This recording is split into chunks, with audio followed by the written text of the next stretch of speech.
Hai Zisiers, kamu sedang berada di channel Fakta Alkitab. Dan kali ini kita masih membahas tentang riwayat hidup murid-murid Yesus. Di video sebelumnya, kami sudah menayangkan riwayat hidup murid Yesus yang fenomenal, yaitu Simon Petrus. Nah, dalam video kali ini kami mau bahas tentang riwayat hidup murid Yesus yang ketiga, yaitu Yakobus.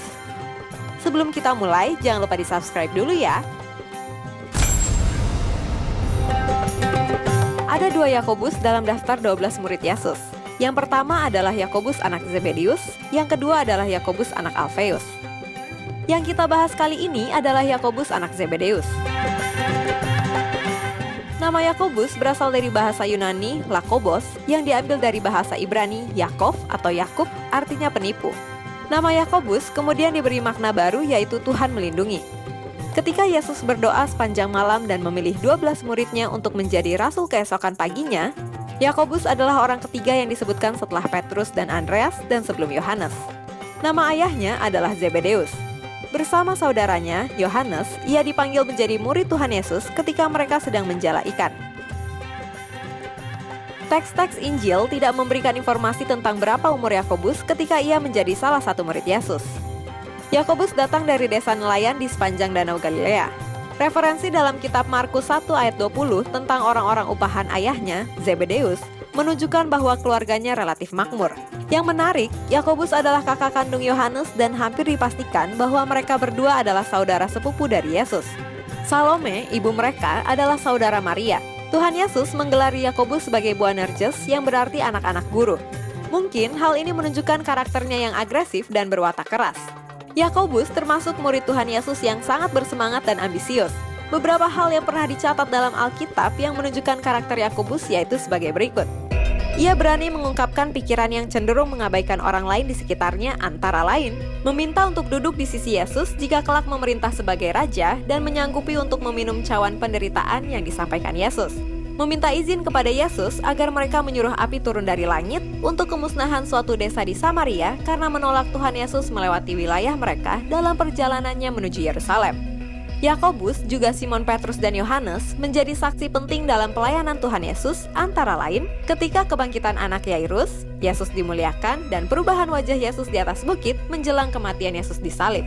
Ketika berada di Taman Getsemani bersama Petrus dan Yohanes, Yakobus adalah salah satu yang diajak Yesus lebih jauh dari murid-murid lain untuk berdoa bersama Sang Juru Selamat.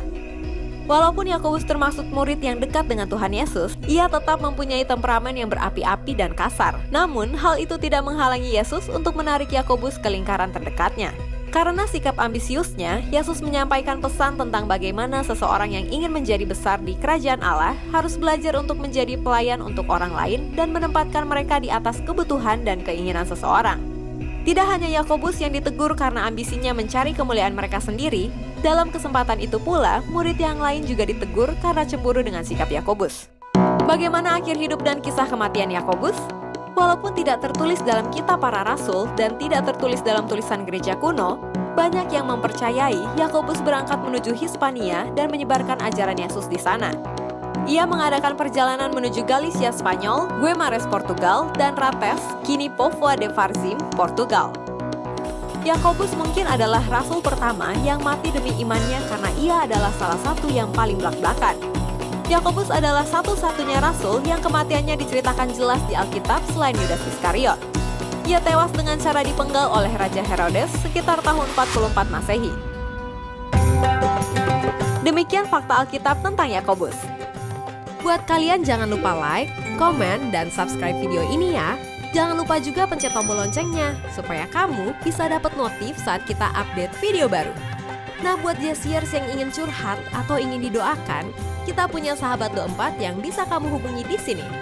Kamu ingin menjadi berkat bagi ribuan orang? Dukung kami untuk terus memproduksi video fakta Alkitab yang akan memberkati puluhan ribu orang dengan memberikan donasi minimal sebesar Rp50.000.